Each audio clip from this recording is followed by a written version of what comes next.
Hey hi friends.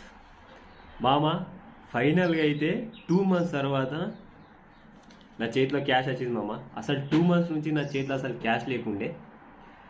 ఇక్కడ most of the peoples ఏంటంటే ఎక్కువ క్యాష్ అనేది యూజ్ చేయరు మామ.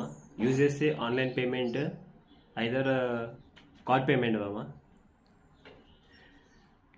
నా చేతిలో ఇప్పుడు 70 pounds ఉన్నాయి.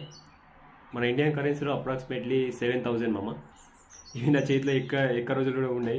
ఎందుకంటే నెక్స్ట్ మంత్ వస్తుంది కాబట్టి ఇంకో 2 daysలో నెక్స్ట్ మంత్ స్టార్ట్ అవుతుంది. ఇవి నా చేతిలో ఉండే ఇక. అండ్ ఇంకో థింగ్ ఏంటంటే మామ, ఇక్కడ చాలామందికి తెలియదు మనము ఎక్కడ మన దగ్గర క్యాష్ ఉన్నప్పుడు ఎక్కడ డిపాజిట్ చేయాలనేది. ఇక్కడ ఏటీఎం మిషన్స్లో డిపాజిట్ చేసుడు ఉండదు మామ. మనము పోస్ట్ ఆఫీస్కి వెళ్ళి డిపాజిట్ అనేది చేయాలి. అది ఎలా చేయాలో కూడా నెక్స్ట్ వీడియోలో చూపిస్తా, చూసేయండి మామ.